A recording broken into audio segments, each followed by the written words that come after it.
You are now tuned in to Big Will Knows Wrestling. Yo, what's going on, everybody? This is Will, or as I say, Big Will from Big Will Knows Wrestling. Coming to you today with episode 2. I'm gonna call this one, which is gonna be probably a weekly show that I do. This week in WWE. It's the week of the 10th. Well, today's the 10th. So I would say the week of the 12th. We're going to recap and talk a little bit about Monday Night Raw, Smackdown, NXT UK, give a little preview. Let's talk a little bit about NXT UK takeover Blackpool. And, we're just going to keep it going. Just for people that's living under a rock, I did release my first actual show. It's sitting here. It's on YouTube right now under my production channel, Bound for Glory Media. It's called Big Will Knows Wrestling, Episode 1. I had talked about AEW and Kenny Omega and where he's going. Which a lot of people probably already know. That's been speculating that he is going to sign with AEW. Bad look, but he wants to change the world with his friends. Let him change the world with his friends. We can't really argue, but guess we're gonna go ahead and get into it a little bit. Well, I can chop it up with y'all a little bit more, let you know a bit about me. I'm just gonna let you know about myself. 27 years old. I'm not gonna say my location yet, but that's not. I live in Atlanta, Georgia, which is the WCW wrestling market. WWE only comes here maybe once a year for each event. NXT, WWE, Monday Night Raw, Smackdown. They may come here a little bit they may come here for Ring of Honor. They may come here. I wish New Japan would come here, but they probably don't think we're like a big enough wrestling city. But I'm telling you, the fans in Atlanta are incredible. If you don't believe me, I posted some videos on my Instagram at Big Will Knows Wrestling on Instagram, by the way, where I showed a couple of videos of NXT when they came to Atlanta or the live show this past Friday, which was on the 4th. And let me tell you, first of all, from that show, I'm gonna let you know, the Velveteen Dream, Patrick Clark from Tough Enough, but he's a Velveteen Dream now. He is over in Atlanta. This is his show. He is over. This is his city. He is over here. There's nothing we can say about that. He is over in Atlanta. And me personally, I'm going to start a hashtag. I feel like Atlanta, if we deserve a WrestleMania. We deserve a takeover. Like, we deserve a damn pay-per-view, for God's sake. I mean, granted, when they brought WrestleMania back here, I think it was 2011 when they brought it here. Granted, I was in California in school, so I couldn't get a ticket to come back home, which is WWE. I'm pissed off at you about that still, but I'll get over it. But the card was not good. So, of course, it's not going to, like, you're going to think that, Atlanta market wasn't great. No, the Atlanta market really loves this wrestling. When Ring of Honor comes, when WWE comes, like, everybody shells out the money to go pay for those tickets to go. I know I go to since I've been back home in Atlanta, since I moved back from South Carolina, I've been going to almost every WWE event that I can go to. Like, I don't know how last minute, but I got tickets to go to NXT the live show when they came here, which was actually which was a pretty good card. So I know this is a big wrestling market. They have hardcore fans here, so I really feel like we should petition. We should start hashtags. We need to get a WrestleMania here. We need to get any. If you don't want to bring WrestleMania here, fine. But I'll take any pay-per-view in Atlanta because I think it's kind of weird that SummerSlam goes to Brooklyn. SummerSlam and WrestleMania, they go to Brooklyn like maybe 3 or 4 times a year. I may be exaggerating, but this is with the main roster. This is with WWE to take over Brooklyn, SummerSlam, WrestleMania. They go there like 4 times a year. So I feel like all those times you're going to Brooklyn, you could, spare a show here. Like, matter of fact, they went to SummerSlam. They went to Brooklyn for this past SummerSlam. And then now they're going to go back to Brooklyn / the Meadowlands in New York for WrestleMania, which is, I'm not going to argue, that's the home of, that's WWE's backyard, but still, I feel like you could have came to Atlanta. The Mercedes-Benz Stadium was open. I mean, granted, you feel like it's too close to the Super Bowl. I get it, but still, I feel like they should have came here. But hopefully in 2020 it comes here, or in 2020 it comes back to the Deep South. We're just gonna hold out hope. If we need to start hashtags, I'll start them up on Instagram. Bring WrestleMania to Atlanta, something, because this is a travesty, and I need the Atlanta fans to that follow me to repost it with me, something. We're gonna bring any pay per view to Atlanta, because Atlanta deserves one. A big five pay per view, not no little small pay per view, because we want to see NXT. When NXT comes to Atlanta, we come and show out. If you don't believe me, like I said, you can check my Instagram at Big Will Knows Wrestling, and you can go look at the Instagram videos, and you'll see how much fun that we had, how much entertaining the show was to us, and how much we appreciated the superstars coming. But we're gonna really get into what the meat of the discussion. So Monday Night Raw, was pretty good. I think it was good to me. I know a lot of people probably weren't feeling the Hogan tribute, weren't feeling Hogan coming back. I mean, the tribute was okay. I my thing is with Hulk Hogan. I'm sorry to keep segueing like this, but it's my thing with Hulk Hogan. We are, as black people, a lot of black people are mad at Hulk Hogan. I'm one of them. But I think I'm more mad at Hulk Hogan, the person. But I'm not going to take anything away from what this man accomplished as a wrestler. I'm not going to do that. But I'm still mad, but it's kind of hard to really see, like, to really imagine WWE without Hulk Hogan being there. It's real hard to imagine that. But I mean, I was one of those people where I was like, yeah, he gave a shitty apology. I was one of those people. I really felt like he could have done better than that. And then it said that the fact that he got caught, no, we're not going to do that. But, come on. Suspend him a couple of years. I feel like suspending him a couple of years, reinstate him into the Hall of Fame, that's it. You know what I'm saying? Let him go on about his business. He doesn't have to work for WWE no more. Just reinstate him back into the Hall of Fame, because his legacy, he has a legacy there. But to still want to put him on TV, that's a little touchy. It still feels a little rusted. It's still a little close. I wouldn't put him on TV, but I digress. The tribute to Mean Gene Oakland was pretty good. Rest in peace. That was a pretty good tribute. So they brought him back for that, but I highly hope they won't bring him back anymore. But back to Raw. Seth Rollins showed out. Him getting into it with Bobby Lashley. Bobby Lashley has stepped it up. I'm sorry. Like, he has been botched since he came back to WWE after WrestleMania, but he stepped it up. And the thing that you want to get into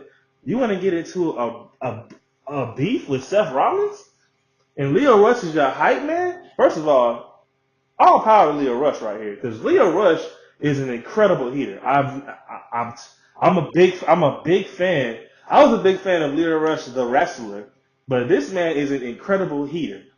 Like, he is really pushing Bobby Lashley to new heights. Because I was one of the ones that was thinking like, Bobby Lashley and Leo Rush. Bobby Lashley ain't talking. Leo Rush getting irritated. No, but he is really turned Bobby Lashley into the heel that Bobby Lashley was trying to, WWE when Bobby Lashley tried to come. So he's like an incredible heater. But I digress. Back to the show. The show was pretty good. Seth Rollins I don't know if he's trying to be the architect or the Kingslayer. I don't know what Triple H is trying to get out of him, but it's working, because we're getting the best out of Seth Rollins. Drew McIntyre came at John Cena. I was like, John Cena's bad. The crowd's cheering him, which is actually pretty good. And boos, yes, John Cena sucks, all that stuff. But the crowd's really cheering him. So I was really feeling that a little bit. Drew McIntyre tried to come ruin it, and I'm like, Drew McIntyre is over as a heel. I don't know if he's gonna get the Universal title. I feel like he should, but I feel like really it's all about Seth Rollins. I feel like Seth Rollins is going to be Seth Rollins versus Brock Lesnar or Braun Strowman, whichever one it is. But that's who it's all about. To the I think the Revival getting screwed again. I'm just like, come on now, really?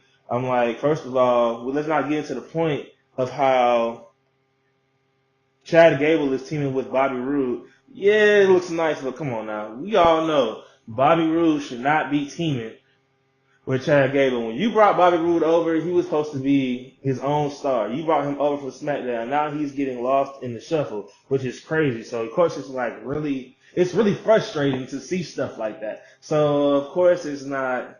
So of course, like I'm already frustrated with that. And then you have people like AOP, the Revival. The Revival still can't capture those tag team titles. Are you trying to turn Bobby Roode into a heel, or you're trying to get people to cheer for the Revival? Like, I don't get it. The Revival should be tag team champions right now. They should have been tag team champions before AOP got it, but that's a whole another discussion. Instead, they're doing all that extra stuff, but the Revival gets screwed again. I mean, I don't know what else. I don't know what else to say. I mean, it's like you said we're getting changed. We allowed to cheer for who you let us cheer for who you want to cheer for. You're not gonna make us like anybody, but when it comes to the show, it's like it's the same stuff. Granted, the only thing you change is Seth Rollins is getting the push, but when was he never getting a push? It brought Braun Strowman back. Ronda Rousey is just now. It's like you don't know what to do with Ronda Rousey until you get to WrestleMania, so you're just putting up anybody against her. And Sasha Banks, is not an anybody. Sasha Banks should be Raw Women's Champion right now. I know that she's about to be a tag team champion with Bayley. Spoiler alert, I already know. You got to. And just for my track record, if you want to check my track record with spoilers, I told everybody that Trevor Lawrence is going to take Kelly. This is segueing all the way into college football, but I told everybody that my Clemson Tigers is going to win with Trevor Lawrence being the quarterback, and what happened? But back to the topic at hand. Sasha Banks should be a champion right now. Like, she's incredible. She's one of the best women wrestlers in the world. She should be a champion right now. And now you're gonna put her against Ronda Rousey, which we already know as fans that she's about to lose. What type of stuff is that? Like, what are you doing? But I digress. The show, besides the negativity, it was a couple positives. Elias is still over. Elias can probably switch and go back to being a heel, and he'll still be over. Baron Corbin, I feel like he should have went back to the Lone Wolf character, but he won't. But hey,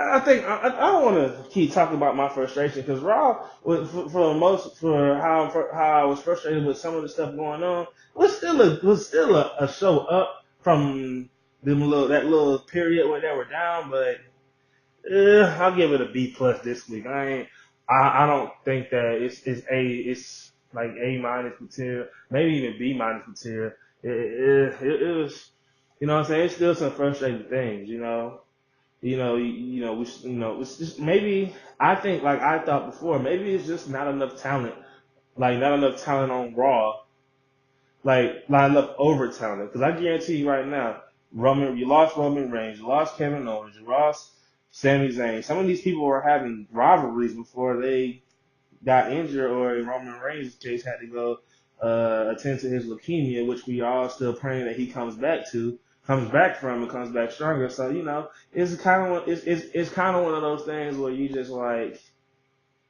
you can just tell they're suffering. The man's coming back, but the only person that really sees is Triple H. But we'll get back into that later. But we're gonna talk a little bit now. As far as SmackDown, SmackDown is a good show, but I think we're getting tired. I think a lot of people are getting tired of seeing the same faces, but still a good show. Daniel Bryan's opening promo was incredible. And I think the reason why he ended up back in that promo is because I don't know if you guys remember a long time ago, but when he was on NXT, the TV show, not the when they was doing the little developmental thing, not the developmental, but when they were like doing the competition, like a Tough Enough, but it was a live thing every week. He had to do a competition when he had to try to eat the most hot dogs or whatever, but he couldn't do it, so he had to drink soda, and people were like literally laughing at him doing that. They thought that shit was funny. So I felt like that segment was so passionate to him, and it was good because of that. Because he's like, yo, take this WWE network. You want us to entertain, but here's how I feel about your entertainment. Boom, here's soda. Here's a hot dog in your face. I was really, I was feeling that, and I felt like I was feeling Daniel Bryan's, I was feeling his frustration that he was dealing with. So, but I'm not sold on this Daniel Bryan. I wish people would still chant yes for him. I mean, even though when they came to Atlanta, I was one of the ones he was talking about that was screaming for AJ Styles, even though he wanted to see Daniel Bryan win. So, it was kind of like one of those things where it was just like, it was good to see. It was good to see, but I don't know, of course, after it turned into a match, and of course, after the match, I can't even remember who he went against. I gotta figure this out, but I know AJ Styles came out and attacked him after the match or whatever.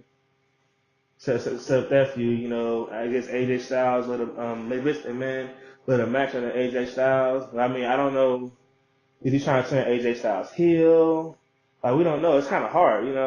And that's why I think I like SmackDown a little bit, because it's like it's real. It's real up in the air, because it's kind of like, damn, like, it's obvious what's going on, but it's really in the back of my mind. I'm thinking about, yo, are they really about to turn AJ Styles heel? Are they about to really let him pair him up with the club like he need to be? Like it should have been, like it should be, but you never know. You never know what they're thinking with SmackDown. I felt like Raw was the one that needed to change. SmackDown was pretty much fine. SmackDown raised at the time. SmackDown raised a little because nobody was really watching wrestling. But SmackDown's always been like that. Nobody really watches. Like, I remember for a long time when they had SmackDown on Friday nights, I was one of the ones that was not watching SmackDown. I was sitting here watching Raw, and then I'll just come home like, oh, this happened on SmackDown. I hear about it on Raw. Okay, that was just me every week. So it was like. Lots of many people watching SmackDown. I watch it now. Of course, I think it was a tag team match with the Usos, and something told me, and this is how I'm like, I really don't think WWE is taking us seriously, but I digress. They said that what, I think, not they said, I saw Mandy Rose came out, and she like posing a towel or whatever, trying to get Jimmy Uso's attention, and I'm like, really, Mandy, really? And it's WWE's fault, because I'm sitting here, I'm looking at it, I'm like, this is a good match, and someone's like, I really hope Mandy Rose does come out, but then I think Corey Graves was saying all the situation. He said he mentioned it. He literally mentioned it, and I was just like, man, look what's about to happen. Here it comes, and then boom, she pops out in the towel, and it was kind of like, well, damn, like, why the hell are you interrupting this? But I digress. The Usos lost the tag team championship, so once again, I was just like, okay, here we go.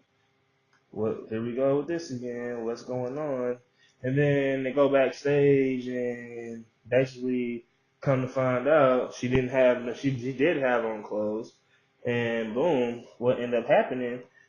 Naomi comes out of there slamming the heels, and I'm like, yo, that's what black women do. Black women, I'm sorry I keep segueing, but black women fight for their men. So you should have known that was coming, even though we knew that it was a setup. I was one of the ones sitting here like, I know it was coming. Oh, and by the way, R-Truth was the one he went against, the number 30. I don't even want to get started on Royal Rumble, but we'll get to that on another show. But Naomi pretty much is beating him up. I know I know it was a setup, but it was just kind of coming. Like, I was just happy because I'm like, yo, I hope all black women see that you need to fight for your man. You know what I'm saying? Even though ain't nothing going on in a relationship, but you know what I'm saying? It's a sign of respect. And for Mandy Rose, like, I think I think Naomi was the one that put a comment on Twitter where she called she called Mandy Rose nothing but an Eva Marie. And I'm like, yeah. To be honest with you, it, it's it's a harsh comparison, but I kind of see why. Because Mandy Rose has more talent than, to me, Mandy Rose has more talent than Eva Marie. She's God's greatest creation, but she has, but how she's being used, I'm like, Mandy, are you serious with this? Like, you shouldn't want to be used like this. Because I'm like, why would you? I mean, granted, if you're beautiful and you have the body, model, bada bing, do what you gotta do. But you know what I'm saying? You know what I'm saying? You should want to take professional wrestling like not sports entertainment in their eyes. You should want to take that serious. So why would you want to be sitting here like doing these pictures in towels and trying to take Naomi's man? Like it kind of it kind of what it looks like is stuff that happens in real life, which is what you're supposed to sell. But that's not cool. I'm like, come on now. Y'all should be pushing. Randy Rose and Sonya Deville should be pushing to be tag team champions right now. They just introduced the tag team title. So I'm like, what type of shit is that? But at the end of the day, that's how they want to do it. I mean, you can't really argue. The main event, of course, was Becky Lynch. Becky Lynch is the man. She's over. That's another one. When she comes to Atlanta, she probably won't acknowledge it, but she's over. Like she's so over that she had to cut her promo short, try to cut it short because we just wouldn't stop cheering because we love Becky Lynch. This city loves Becky Lynch. So she's another one that's over in this city versus Charlotte Flair. I'm like, yeah. Boom. And then, of course, you have Carmella, who I'm like, okay, really, Carmella? You're number 30th in the Royal Rumble, which you're not going to win. And they put you in this title match, which we know you're not going to win because what's the point of you being number 30 in the Royal Rumble? Well, in this match to go for the title. So, whatever. But, still, Becky Lynch won with the Disarmor, beating Carmella.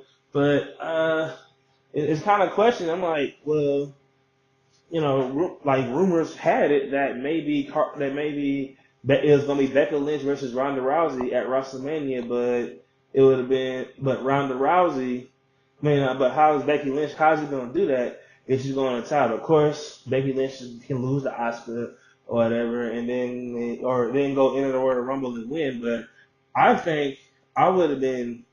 I think just me. I would have been happy to see Becky. I would have been happy to see Becky Lynch win the Royal Rumble than to win the SmackDown title at Royal Rumble. Because then it's like, okay, so what's next? So now you have to now WWE creative have to set up a way for for Becky Lynch to go for the title to go face not to go face Charlotte, to go face Ronda Rousey at WrestleMania. And I'm like, you already proven that you said you're going to shake things up, but it's not nothing shaking up. So the only way you can think of is somebody wins the Royal Rumble. So how are you going to do that? Now you got to now Oscar has to retain the championship or whatever and then go from there. But I digress. That show was A. I don't care what nobody got to say. That show was an A. You can try to talk, tell me whatever. You can comment leave your comments under this YouTube video, wherever I'm gonna post this at. You can try to tell me, but this was an A show. And SmackDown Live is starting to become the A show, but like I said, we all digress. Now, I'm gonna get into what's really, and I put this on Instagram. I truly believe it. Maybe in 2019 may change my mind, but I'm gonna get into the show that's been saving WWE right now. And it's probably gonna keep saving WWE from AEW, who's coming. They're young and hungry. They got stuff, but they're coming. But I'm gonna get into NXT. Now, NXT, I think is, first of all, it's incredible. I don't think that y'all even. I'm pretty sure, and I think NXT knows. Triple H knows. NXT. Before I get into this week's or whatever, NXT Takeover War Games in LA was more viewed than Survivor Series. That should tell you something. The main roster is trash. like the superstars are not trash. The writers are hot garbage. Like, and it's like the worst product you can ever put out because there's if NXT is supposed to be developmental, then there's no if it's supposed to be developmental, there's no way that they should be out. They should be beating you. But what it is Triple H. Triple H gets it. He knows it. Like Triple H is a wrestling guy. Like this is he knows this. He knows it so well, and he's just like, and it's like a lot of the people that like NXT are like heavy heavy indie viewers. You know, because NXT is viewed like an indie show. Like they don't. Like, it's like look. It's like it show. It's like a little house show when it goes. It's like a little house show on TV at live shows, and then when it goes to those the takeovers, it's in a bigger arena, like on a bigger stage. Like he gets it and he tells the story. He lets the fans enjoy it. But and then when it goes to the main roster, like I think one thing that I noticed was when we go to a lot of NXT matches, we're allowed to say like when you go to Indies or NXT match, you're allowed to say one fall. And the main roster, I don't know what Vince, I don't know what's going on with Vince, but he hates it. He hates when we say one fall. They have to change it. They have to change it. I think it goes, the following contest is scheduled for one fall. It's for and I'm like, the crowd's still saying it, but they don't check a pause. And I'm like, it's all about the fans. So why would you not allow them to say that? But I feel like Triple H should have took over WWE like a year ago. And I feel like now it's too little too late. But I feel like Vince doesn't want to like let the company go. Like he wants to give it to his kids, but he wants to give he's waiting. It's too little too late. Like it should have been done. Like Shane McMahon, Triple H, and Stephanie should have been calling shots. Let Triple H call the shots in the ring. Stephanie work on the branding. Shane McMahon help out. Like it should have been done already, but it's not. And the product is suffering now. I get it. If Triple H takes over the main roster, what's going to happen to NXT? I mean, Triple H has already put stuff in place. What I'm saying, to make sure this stuff doesn't happen, so he can call the shots. So he can call the shots, but does Vince really want to let it go? Like Vince may let Triple H call a little bit of shots, but not to the point like he's like, oh, he's still over your shoulder, like, yeah, I'm watching you, this ain't right. But Triple H knows what sells, and he's watching it. Like I'm pretty sure Triple H goes home with his lovely daughters, his lovely wife, Stephanie McMahon, and when he has some downtime, he's watching Indies, he's watching New Japan Pro. He don't sleep. He's watching Ring of Honor. He's paying attention because he's like, he has to recruit these people. He's paying attention and he sees what he has, so he knows the talent he has and he knows how to use it. And at this time, in this day and age, the stuff that Vince is trying to do is not working. This classic, he is the one where he's like, oh, there's happy to go. Like, if you're the one that developed, like, switched over and ushered in the Attitude Era, if you're the one that did that, then you should know of all things that if your ratings tell you that your stuff is not working and it's time to usher in another era. But the McMahon era, or y'all are calling the shots again, is no. You need to go sit your ass down on the corner and just oversee and hand advice. The era should have been ushered in where Triple H is the shot caller. That's the era. You should have said, I'm no longer COO of the company. I'm CEO, chairman of the board. It's probably what you are. And I mean, Triple H is technically the COO, but really, you should really just be the chairman of the board and let him call the shots. Let him call the shots in the ring. Because like when Warren, like the fact that the elite decided to go to AEW instead of WWE because of your product, that's not good. you know. And then the fact that other wrestlers are starting to say, well, fuck WWE, I'm going to sit here and go to this other promotion. I'm going to sit here and go to this promotion. That's not a good look, you know. So once again, I digress. But maybe, just maybe, they can save it for this year because if AEW takes off, it's over. Get ready for another wrestling war. But to NXT, show was phenomenal, of course. Johnny Gargano challenging Ricochet for the championship. I really didn't want to see Johnny Gargano versus Ricochet, but of course, Johnny Takeover, he got to be on the show. I mean, nothing against Johnny Wrestling. I love Johnny Wrestling. That's my guy. But I love Ricochet. I love Velveteen. You know, like that's the type of stuff you want to have. You want you want your people to you want your people to love like all your wrestlers. You know what I'm saying? Like it's no heels in NXT. If you know, like you have it here. The only person I've seen in NXT get like booed badly was Lars Sullivan. But the people still love Lars Sullivan. But he gets consistent boos.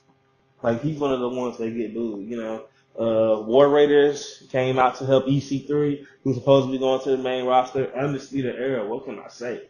Like that's the best thing. Because I was worried. I was like, what's gonna happen when Bobby Fish comes back? And Adam Cole sold it. He told him what's gonna happen. We're gonna all be draped in gold. And I can't wait for Adam Cole to finally go after that NXT title. And I really want Adam Cole versus Tommaso Ciampa. Tommaso Ciampa. I'm getting really tired of Tommaso Ciampa shit talking, and I think Adam Cole can beat him. But, you know, and I like that match because it's no face, it's no heel, it's Adam Cole, baby, versus Tommaso Ciampa. Let's see who's the best. Because right now, I really feel like Tommaso Ciampa is great, and he almost got caught by the Velveteen Dream. I always said Black might catch him, but I think Adam Cole is the one that you don't want to play with because you are relentless to do what you want. He has the undisputed era. What you gonna do about it? That's what Tommaso Ciampa. What are you gonna do? What you gonna do about the undisputed era? It's nothing you're gonna do. The only thing you're gonna do is have to get the best thing you can do is get Johnny Gargano on your team because you're the only one that can get through. Like he's the only one that you know will possibly have your back if the arrow comes after you, but it's not gonna happen. We're just gonna keep it 100, leave it there. But overall, good show. Bianca Belair finally beat Nikki Cross. She's starting, she's really getting over. You know, I just wasn't really like I don't like how she like actually, you know what I'm saying, undid. I'm not really feeling that. I like how when she came out on the EST and the baddest, the strongest, like all this extra stuff to her character. I'm like, yeah, you know what I'm saying? Like how black girls act, showing the gun like Nicki Minaj. I'm like, come on now, y'all really have to add it to Bianca Belair? But you know, it's working, it's over. I mean, it's whatever you want to do. I watched her go against Rhea Ripley. You know, even though I was cheering on Rhea because you know I like Rhea too. You know, so I mean, that's what she wants to do. That's fine. But I'm not truly a fan of how she's acting. I just like when she was, I'm the baddest, I'm the strongest, I'm the fastest. I was really feeling that. You know, of course the Street Profits, my dogs. You know, I got to get their. Speaking of merch, I got to get their merch. But I was really feeling the Street. I'm really feeling the Street Profits. They got them in Evolve right now, which is pissing me off. They need to be on TV. I mean, I don't know. Yeah, the Street Profits are money. I see money right now. I love them. They can be an awesome tag team, you know. But you know, that's just me. I don't know how everybody else thinks, but I'm really feeling the Street Profits. NXT UK, once again, good. Pete Dunne, incredible. This you, I wasn't gonna lie. I don't think I was starting to wonder if, like, when I first saw a couple episodes of NXT UK, I was like, okay, was this not for me? Maybe it was just to get something on TV from WWE in the UK. But no, this show is actually pretty lit. And Gallus, Joe Coffey, Mark Coffey, Wolfgang, that's a good faction. You know, and the one thing that I think is incredible about that faction is you got the brothers, and usually in how WWE writes stories, you have a faction with two brothers and one person leader. Nope. Joe Coffey is clearly the Iron King, the leader. And his brother and Wolfgang are like a tag team, and I'm like, yo, this is incredible. Like I'm really feeling this, And then of course they had a couple Rhea Ripley. I'm sorry, Rhea Ripley was defending her title against Toni Storm, which I knew was going to happen. I was happy to see Diana Purrazzo though. Diana Purrazzo is incredible. She's a good wrestler too, but she's defending her title against Toni Storm and Rhea Ripley. Um, Mustache Mountain for the tag team champions against Grill Young Veterans. I think, but the match that's about to steal, the two matches that are going to steal the show, Travis Banks versus Jordan Devlin. Like, I don't care what you say, Jordan Devlin he is an incredible wrestler. I don't care what none of you have to say about it. This man is incredible. He is good. He's heelish. He has that his heel to him. He is the Irish Ace. He's real good. He's going against he's going against Travis Banks, who's also good. And then another match that might still, this match right here may be what Velveteen Dream and Aleister Black was back in NXT Takeover when they were in Houston. And that's the Bomber Dave Mastiff versus Eddie Dennis. Now, the first person that I saw when I turned on the NXT UK when I first started watching for the first time was Dave Mastiff. And I was like, yo, this dude, this is a big dude. And he said he's 35 pounds. I'm like, over here looking like my main man, Otis Dozovic, who's also my favorite guy coming to the main roster. That's my guy. I love heavy machinery, but this dude right here is a big guy, can move, slamming people, got the big red beard, just looks mean, looks like he wants to knock somebody out. And he wants to just bomb on you the whole match, bam. Just want to slam you the whole match. And this Eddie Dennis dude is just tall and wants to be a monster. I'm like, yo, this is an incredible rivalry. And I'm telling you right now, I wouldn't be surprised if that's not match of the night. Because that right there. See, I thought it was done after Masters beat them because they were both undefeated.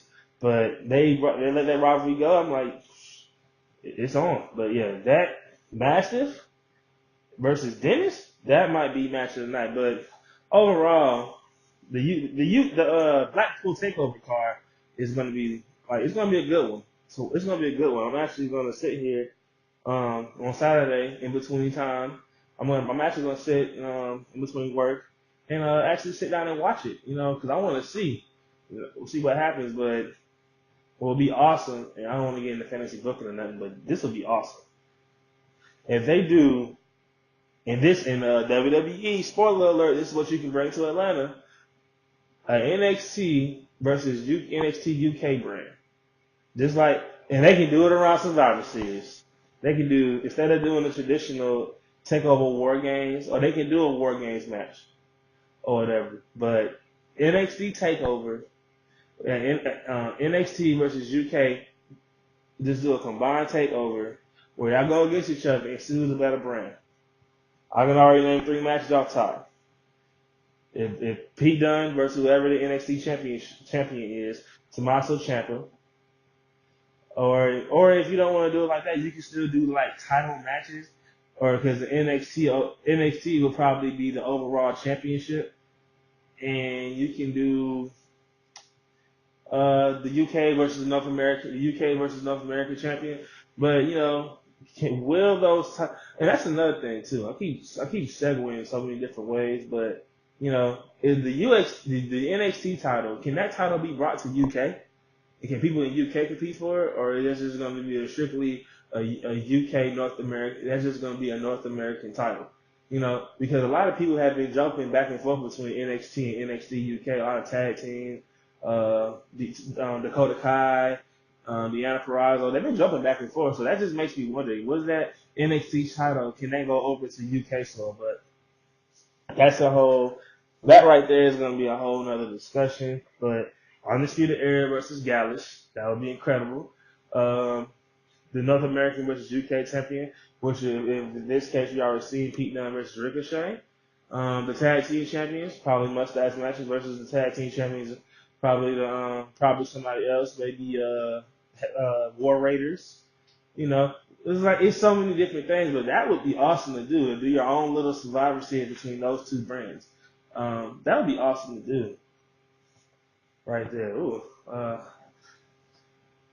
And I think this right now, I think the overall WWE this week has an A. Because they Raw has a couple bad moments, but once again NXT and NXT UK and Smackdown pretty much picked up the slack that we was missing, and I feel like their first takeover for UK, for the NXT UK brand is gonna be actually pretty good. So I hope everybody tunes in, everybody stays and watches, but that's gonna be a pretty good show for everybody to watch. Once again,